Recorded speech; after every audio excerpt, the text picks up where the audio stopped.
artificial intelligence will completely transform our world. But what is AI? Why will it affect you? And how can you and your business survive and thrive through the AI revolution? Welcome to AI and You. Here is your host, author, speaker, and futurist, Peter Scott. Hello, and this is episode 201. My guest today is Fiona McEvoy, author of the blog youthedata.com, with a specific focus on the intersection of technology and society. She was named as one of 30 influential women advancing AI in San Francisco by Rework, and in 2020 was honored in the inaugural Brilliant Women in AI Ethics Hall of Fame, established to recognize, quote, brilliant women who have made exceptional contributions to the space of AI ethics and diversity. Fiona is a really good role model for how a young person can carve out an important niche in the AI space, especially for people who aren't inclined to the computer science side of the field. We're going to be talking about that perspective, her journey to becoming an influential communicator and the ways she carries that out, what it's like for young people in this social cauldron being heated by AI, and some of the key issues affecting them. Here we go. Well, Fiona McEvoy, it's a pleasure to have you on AI and You. And I wonder if you could describe for us your trajectory here, the path that led you into this business of AI and ethics, because I always find those stories interesting and they help our listeners understand vicariously how they might do the same. Yeah. Well, first of all, very happy to be here and to be invited, Peter. So thank you very much. I think like a lot of people who sort of write at the sort of intersection of technology and society, I kind of arrived via a non-traditional route. I'm not sure there is a traditional one, but hopefully there will be, or there is, that's currently being established. Sort of going right back to what I studied at undergraduate, I studied classical history, and I also have an English literature degree as well. So I was kind of interested in, I guess, civilizations and literature and all the things that are, or at least feel very far removed from AI and technology. I worked in communications you can probably tell from my accent, I'm from the UK originally, for around 10 years or so, and then ended up moving to San Francisco and taking a bit of a career break. I did a master's degree in something that I'd always wanted to do, which was a master's in philosophy. And I never imagined that I would end up writing about the ethics, effectively the ethics of science and technology. But that's where I kind of found an interest. And being in San Francisco, it felt kind of relevant to start thinking about how those ethical principles that I was being kind of grounded in as part of my master's degree were relevant to the technologies that were being built sort of, several miles down the road. I was at San Francisco State, I should say that, which has got a great master's program for philosophy. I should give them a plug. But the science and tech we were writing about was all kind of older stuff. It was like CCTV and things like that. And so, I was very conscious that technology had moved on somewhat since some of the syllabus had been written. And I asked my thesis committee if I could perhaps write something about what at the time, and you don't hear this term very often, but at the time people were talking about big data and how big data was being used. And I was interested in this idea that vast amounts of information was being collected about human beings in the world, people and their families, individuals, and analyzed, and in some ways being used to do two things: to make decisions about them, what they were able to acquire, in some cases thinking about a job or credit, and on the other hand also to be kind of nudged and persuaded, maybe thinking about advertising and that kind of thing. And I just thought it was interesting and there was something in it. And so I wrote my thesis on big data and the future of autonomy. And so it was quirky. There was no one really on my advisory committee who'd kind of dealt with this sort of thing before. And I ended up publishing it and kind of got to speak at some conferences. And then, you finish a master's degree, and I'd already been in work 10 years before that. And I didn't really know what to do. And it was suggested to me, and I honestly couldn't tell you who suggested it, that I start a blog and just start writing about some of the stuff that I observe. And so I did. It was very much an outlet for me to think about things, to continue my kind of philosophical career in some ways, and with some portal for it, and to just keep abreast of what was moving in technology, which obviously at the time, and I'm talking about sort of 2017 now, 2016, 2017. And so kept that going. And then, I found that if you write something with enough frequency and it's in any way connected to the current zeitgeist, people will start to read it and they'll start to comment and they'll start to share it. And that's exactly what happened. And I found myself with no technical experience whatsoever, no grounding in computer science to speak of beyond real layman's knowledge, being asked to appear on panels and, give keynotes and things like this, which talk about imposter syndrome. It was kind of off the scale at that point, but I started to sort of settle into it. And I thought, it's right that ordinary people should be reflecting upon this stuff. I want to make this stuff accessible if I can. I want to try and understand it. And maybe other people can come along with me and can help me, or maybe it will help them learning alongside me. And so I've sort of seen myself since then as kind of a little bit of an everyman figure, reading stuff, trying to understand it, trying to understand what it means, mostly really for ordinary people. And so that's how I came to where I am now. I mean, ethics, I'm not an ethicist. Ethics is a component of it, but a lot of it is just a kind of reflection and analysis and adding my 2 cents where it's wanted or needed, or possibly not in some cases. How did the move from the UK to San Francisco change your path here? Did that have the effect of landing you smack dab in the middle of ground zero of the development of AI at the right time? Was that a catalyst for you?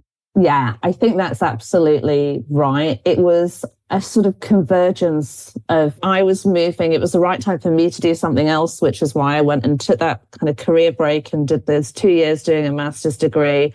And at the same time, there was obviously, unbeknownst to me, this ramping that was occurring of technology, this kind of second wave, another wave, I should say, of innovation that was happening at the same time. And it was just so obvious to me that that is where my focus should be.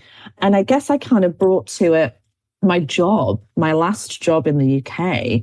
I was working with the financial sector. I was working in the city, as we call it, kind of London's equivalent of Wall Street, as a communicator, which is what I've done for many, many years now, for the British Bankers Association, which no longer exists, but is effectively the lobby group for the banks that are headquartered in London or in Europe even. And it was interesting because what I learned there, which was a lot to do with trying to understand how to cultivate trust among consumers and build a foundation of trust and a better relationship with the kind of end user, seemed to me to be increasingly applicable to an environment where you have the kind of Facebooks of this world and Googles, where again, the end user tends to be on the wrong side of an information imbalance. And a big entity is telling them to trust. And so I think there's sort of an interesting communication dynamic there. And I think that I could see some parallels from what I'd done previously. And that was certainly helpful. And the philosophy background is interesting because I've talked with people in the past who were doing some time ago philosophy degrees and PhDs who never expected it to develop into this sort of thing. They were doing Heidegger and Kant and thinking, this is fun, but I'll never get a job out of this except teaching philosophy to other people who need to get the degree. And then suddenly they find themselves in the middle of the AI ethics explosion. To what extent is the field of AI ethics now deriving some of its principles, some of its fuel from fields in philosophy that had not been turned over much for commercial purposes before?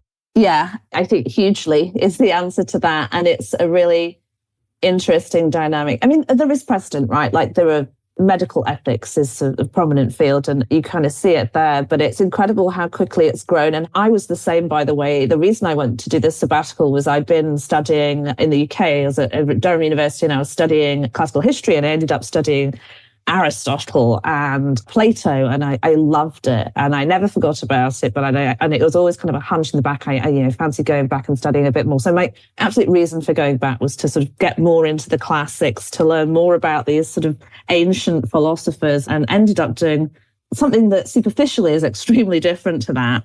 But actually, to your point, when we talk about AI ethics, we're dealing with principles that have their roots in history, very, very long history, thousands and thousands of years back. And we are kind of dusting those off. And I know, I don't know if you're familiar with Shannon Balla, who's currently at the University of Edinburgh. She was at the University of Santa Clara, but she talks about virtue ethics, which is this very specific component of the kind of ethical spectrum. And she's bringing that to technology, and it's functionally extremely helpful as a lens through which to think about how technology should be used, how they should be built, and how they should be received. And so it's interesting now. I mean, on one hand, as you said that, the kind of cynic in me kicked in, I think, because I think about when I first started writing about this stuff, I was concerned about how if we're all shepherded by algorithms, to what degree do the algorithms begin to sort of determine us? If our choices are on some level the result of some kind of algorithmic nudge, at what point do we stop determining the algorithms and they start determining us? And now thinking about the field of AI ethics, I wonder now whether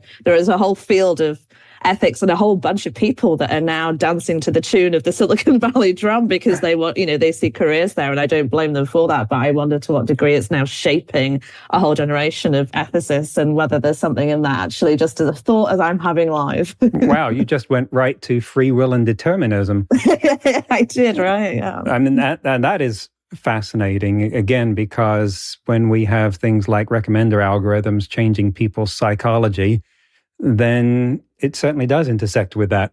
I think another example of what I was thinking about was 1967, Philippa Foot comes up with the trolley problem.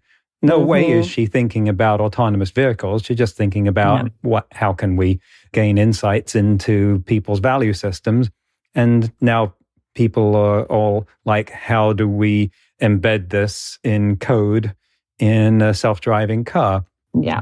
So indeed. What about this field most drives your evident excitement and passion for it? Because I kind of think that it's extremely important that conversations that affect, or decisions that affect everybody, and when I say decisions, I mean the decision to build, create, and innovate, or the decisions that drive those things. It's extremely important that those are not had behind closed doors in sort of Silicon Valley or equivalent areas, or in government offices, or at VC firms. They're out in the open, and that we can all have a view on how our universe is going to change, how our world is going to change, and how we live in it. And so for me, I'm driven by this idea of kind of opening it up and making it accessible, and starting with simple ideas, looking at specific technologies or specific benefits or specific impacts, and analyzing how they are going to touch people's lives, and for good or for bad, understanding where there are harms creeping in, but also where this could be a step change that makes the world a better place when you think about developments in healthcare or in technology that applies to environmental sustainability and such like. It's not all bad, it's not all naysaying, but it's just an analysis that I think allows people to at least understand what is going on around them. Because I think that at the moment, there's a lot of people who hear the term AI a lot, and they don't necessarily understand what it means, aside from kind of apocalyptic ideas of AI gone mad and taking over the world, if that makes sense. So for a long time, virtually everything that was being done in this field constituted creating awareness of these issues for people who would otherwise be, AI, what are you talking about? Now, of course, there's a lot more awareness, and has the balance shifted into more of, we know about the problems, but what do we do about them? Look, I think the balance has shifted. I'm not a policy person and I'm not a regulator. And so I can have an opinion on how we should address the problems, but I'm kind of interested. So here's kind of how I'm thinking about it at the moment.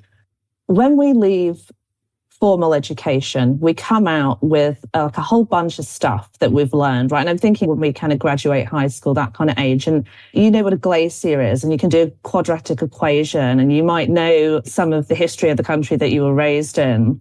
And there's a whole ton of stuff, and most of it you might not ever use again. I have never had a cause in my adult life to use a quadratic equation. I can sort of list the planets in order from Earth, but I've never had any real reason to deploy that information. But nevertheless, it's like this spectrum of kind of latent information that sits in my head. And I'm glad that I have it, because when I see something, I can use that. I can access that part of my knowledge, my baked in information, and it helps me understand things. So when I see a glacier, I know it's a glacier and I have that information. I use it very rarely, but every now and then you see a glacier. And I think there is still, even though there's more awareness of AI, I still think there are vast swathes of people that do not have even the most basic ideas about what AI is baked into their latent information reserves, or whatever you want to call them. And I think that is worrying. And these people, I'm not talking necessarily about people in middle age or older. There are people who graduated college within the last 5-6 years who are necessarily going to be living in a world, working, operating, having children, families, in an environment that is kind of living within the machine almost, right? Because as I said, it touches every component of our lives. And they never learned about this stuff at school. They did not learn about it at university, and everything else they get is mediated through anecdotes that friends tell them, stuff in the media, which we all know can be completely hyperbolic. And so I think there is still a lot of work to do to try, and I'm doing that in a very small way, reaching very limited numbers of people, but I still think there is a baseline layer of knowledge and information that still needs to permeate the general public, and it isn't happening. So yeah, we should be trying to solve these problems, and I think that's one component, but I definitely think there is a communications problem and an information problem and an education problem when it comes to whether people understand what it is that they're dealing with when they click a cookie button and accept all the cookies, or whatever it might be, or when they agree to have a job interview that uses a video that then is going to be used for analysis of their facial expressions in order to determine their emotions and whether or not they're a driven person.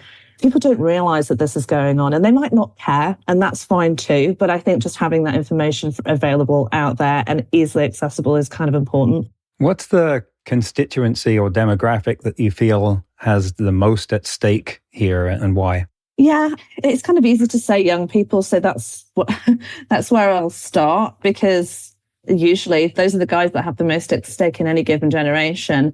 I do think there, I was kind of thinking to those, I guess that kind of 24, 25 plus range as well. They're already in the working environment. They're already having to deal with these terms, and they don't necessarily have anything beyond what they've read in the media, or maybe some of them have picked up a book. But I do think there are issues there as well, because if you're in your early 20s, you've got conceptually at least 40 years of your career left, and you're self-educating on this stuff, I think. And I do understand, because I speak at and with colleges a fair amount, and sometimes with high schools as well, that there is work being done to give the grounding that I'm referring to at the moment within formal education, and that's great. But honestly, I feel like, and I do understand that there is a lot of work being done on this front, but there's still work to do universally. I still think that, older people as well, there are lots of reasons why they might be, deeply vulnerable in a society, particularly where you think about technology like deep fakes, synthetic media, where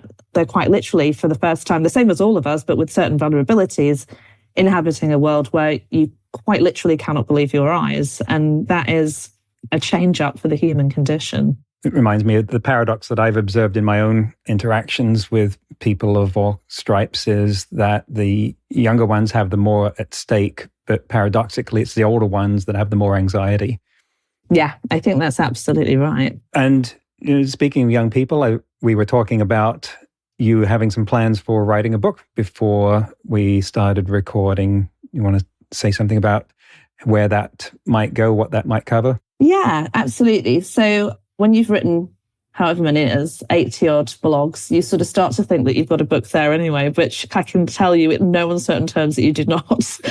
You have a collection of disparate ideas, most of which were kind of thrashed out in the moment with a little bit of thought, but not too much, because there are other things going on, and it's just an instantaneous reaction to something in the media very often. But that said, I do think that been writing, and I've been writing youthedata.com, my blog, since 2017 now.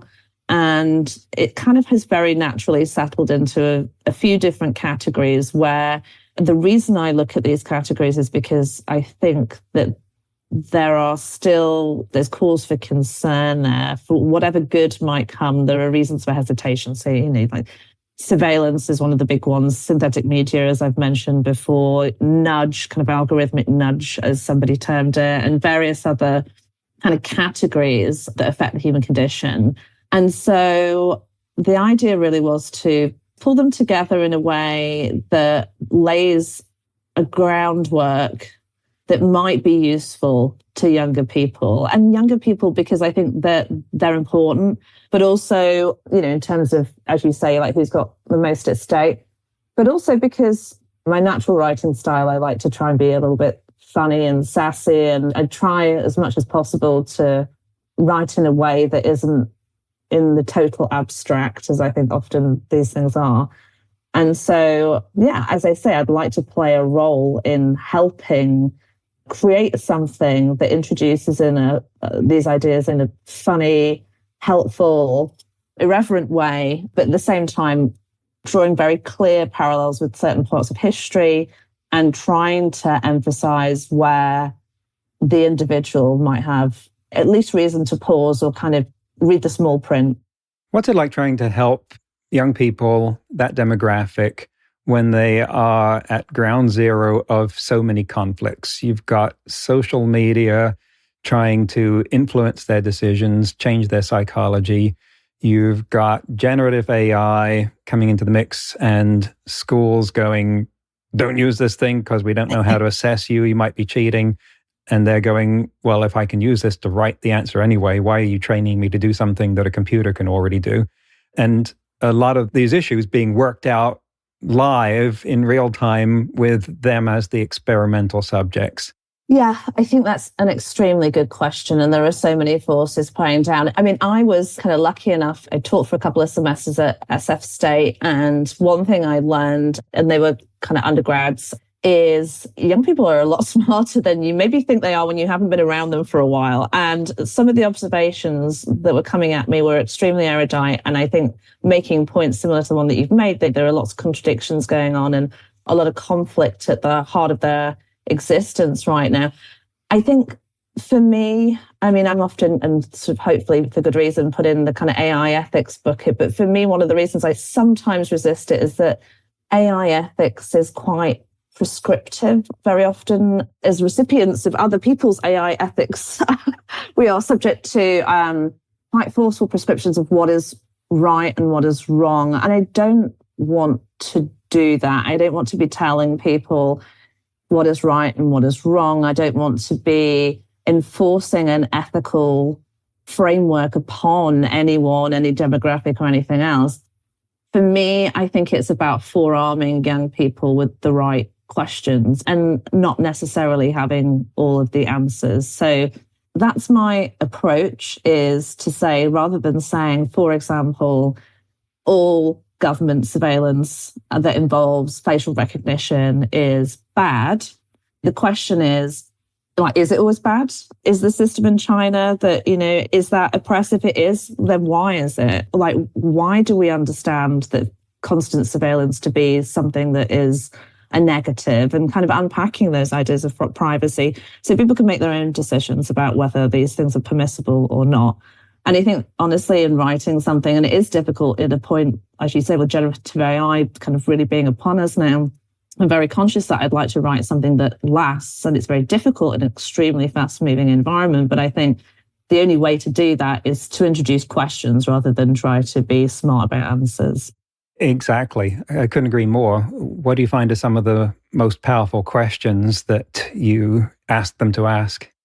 Well, yeah, like I say, like the book I'm writing is really quite across the board in terms of different components of kind of our technological lives. So there are a ton of questions. I think one of the ones that's really interesting to me at the moment, and I've had all the conversations about, is, this idea of AI and creativity, right? So not necessarily the IP problem and the copyright problem. That's a whole bag of worms in and of itself, and we all know that.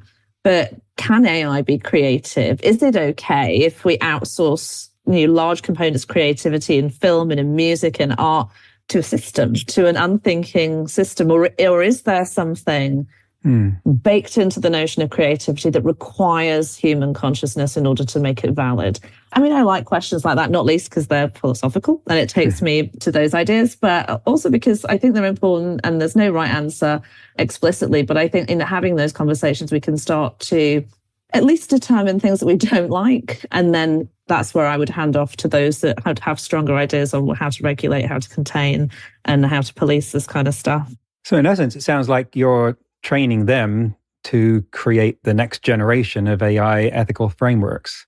So, well, yeah, maybe maybe that's what it is. Maybe it's trying to have a little hand in forearming a new generation of people in the kind of how to think about this stuff and how to draw conclusions that might be helpful. Right. And it just boggles my mind to think about what it's like for people growing up where they will always have known generative AI, large language models, and somewhere not far off in that progression will be artificial general intelligence. Well, I don't know if I agree. that it's that close, you mean? I don't think it's that close, but that's just my opinion, right? I think I've been in an autonomous vehicle in San Francisco and it's okay. Like it can't necessarily park that well sometimes. Like we're okay. We're doing like AI is functionally doing some things that are great right now. I certainly don't want to disparage it. And I'm not a Luddite when it comes to this stuff. But do I really think that a kind of artificial super intelligence is around the corner? I don't know. I suppose it depends how you define it, right? And then there's that just because something is super intelligent doesn't mean it has some kind of emergent consciousness. So I certainly don't believe in the latter, whether you could have something that is sort of generalized, but complete AGI, I'm just very skeptical. But we should be thinking about it. We should be talking about it and we should be preparing for it because I'm not the expert. And more importantly, we should be doing what you're doing, which is preparing especially younger people to think about and tackle those issues because they are also parts of a giant unsupervised experiment that's being done on the human race by itself right now. Absolutely. I believe you've got some events coming up soon, or you are going to a conference in Montreal. Tell us about that.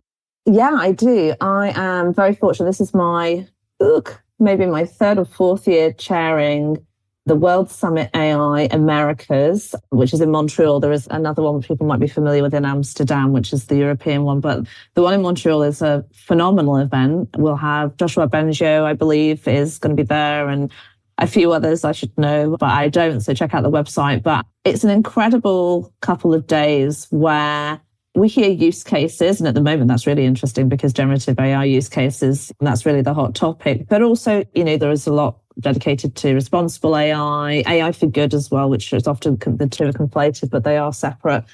And it's great for me because I am a learner, right? So I get to listen directly and ask questions and be in the mix with some of the absolute smartest people in the world who are thinking about these problems and doing something that I'm not doing, which is solving for problems and innovating and creating incredible systems that will do brilliant things in most cases. And I get to listen, try to assimilate.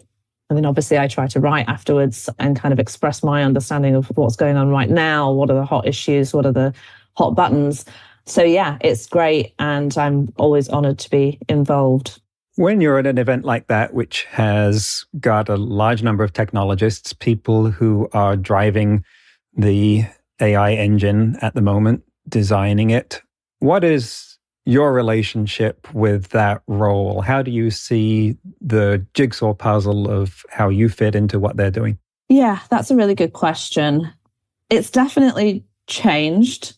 When I first started, I think I did my first sort of panel, which I ended up moderating, I should say, was 2018. And there was definitely like this resistance to people like me, whatever that means, who had no real knowledge of the technology, no computer science background. I mean, absolutely not, right?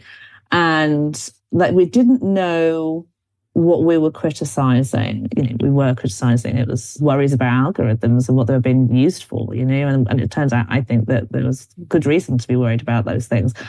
And that evolved, and it's evolved hugely. And there was definitely a turning point, and I couldn't tell you exactly what or when it was. And now I see there is a huge receptivity, especially among younger people in the field, to understand how they can build technology responsibly, what they should have at the front of their mind, what end users should they be envisaging when they're building to make sure they're, inclusive and those kinds of things. And so I don't know that it's my role to educate them in any way, but I'm certainly happy in many respects to be the conduit to, I know a lot of people who work under this consultant AI ethicist and are able to give very practical instruction that I'm not able to give to technology startups and those working in the field. And so I'm happy to be that conduit in many cases. But it feels, and maybe I'm wrong, maybe the door slams closed and there are, and everybody thinks it's all fluff and nonsense still, but I'm something of an optimist. And it feels to me as though the field and those within it are much more receptive and open to the idea that they have to keep in mind some of the potential harms. And also, honestly, it's like for many of them, I think the greatest case for that is that it just makes good business sense. Having a biased system, especially if it's a consumer-facing system, is a terrible idea as a business, right? You want to be able to have your technology appeal to and understand the demography of the environment, the population in which it serves. And so, there are lots of motivators, and increasingly, obviously, what we're seeing, and especially in Europe, there's regulations now as well. So it's carrot and stick a little bit as well. I think you put it very well there. I think that they realized once they started intersecting more with the lives of non-technical people that they needed non-technical people to help understand that audience, that customer base, and to act as, you say, that conduit to them. It's been a fascinating discussion. What would you like to leave our listeners with as final thoughts and how to find out more about what you're doing? Yeah, sure. So you can always find me increasingly now. I had a bit of a pause, but generative AI has very much brought me out of my hiatus. So you can find me at youthedata.com, where I'll be sort of giving my own 2 cents on the kind of order of the day, whatever that might be. So you can find me at various conferences, and that's all detailed on my website. So do have a look, and feel free, should anybody want to blog on You the Data, it's predominantly me, but I do have guest contributors from time to time. So I'm more than happy to host blogs by anyone who has any thoughts on that kind of intersection of technology and society. Great. Well, thank you, Fiona McEvoy, for coming on AI and You. Awesome. Thank you. That's the end of the interview. There's a link in the transcript to the World Summit AI Americas event. In today's news, ripped from the headlines about AI, an unidentified multinational company lost over $25 million in a scam after employees at its Hong Kong branch were fooled by deep fake technology, with one incident involving a digitally recreated version of its chief financial officer ordering money transfers in a video conference call. Everyone present on the video calls, except the victim, was a fake representation of a real person. The scammers applied deepfake technology to turn publicly available video and other footage into convincing versions of the meeting's participants. The company employees in the call looked and sounded like real people the targeted employee recognized. Acting Senior Superintendent Baron Chen Shengqing of the Cybersecurity and Technology and Crime Bureau said the employee followed instructions given during the meeting and made 15 transfers totaling 200 million Hong Kong dollars to 5 bank accounts. Police are still investigating and no arrests have been made. My guest next week will be Eleanor Drage, Senior Research Fellow at the Leverhulme Centre for the Future of Intelligence at the University of Cambridge, co-host of the Good Robot podcast, and co-editor of the book The Good Robot, Why Technology Needs Feminism. That's next week on AI and You. Until then, remember, no matter how much computers learn how to do, it's how we come together as humans that matters. That's all for this episode of AI and You. please leave a rating and comment and share with your friends. Get the book Artificial Intelligence and You and see more videos and articles at aiandyou.net. That's aiandyou.net, where you can also send us your questions. Thank you for listening.